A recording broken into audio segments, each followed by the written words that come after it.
Captain Brett Harkin had been running the Velcora patrol circuit for 11 years.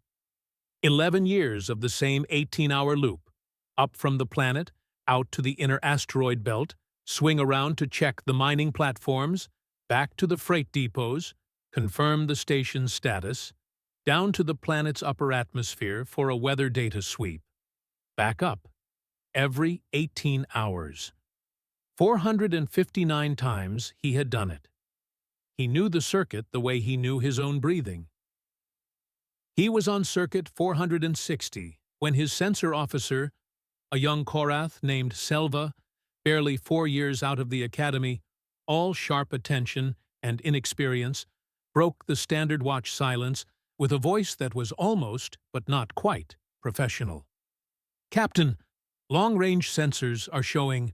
I need you to verify this, sir." Harkin did not rush to the sensor console. Rushing, in his experience, usually meant running past the information you needed.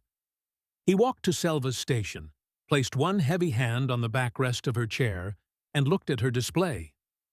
The returns were at the very edge of the system's long-range sensor net, barely resolved, barely distinguishable from noise.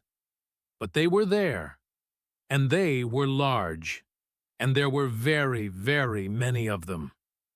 "Time to system boundary at current approach velocity?" he asked. 11 hours, sir, if they don't accelerate." "They will." Harkin looked at the cluster of returns for a long moment. He did not need to run the analysis. He had studied the sighting reports the Council had been circulating for 18 months.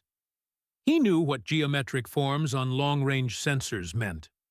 Full sensor array. Record everything. Flag it all as priority colonial authority. Get me a head count as best you can. "Captain!"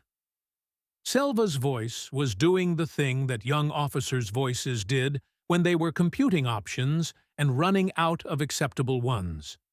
"Should we be going to combat stations?"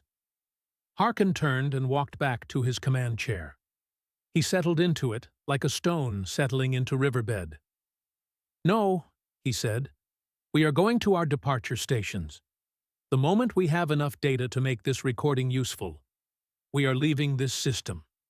We are going to leave at maximum sublight. We are not going to jump to FTL until we have put enough distance between us and whatever that is that jumping cannot be used to track our destination. We are going to get this recording to command." He paused. "That is our job today. Clear?" The bridge crew of 18 answered in the affirmative. No one mentioned what they were leaving behind.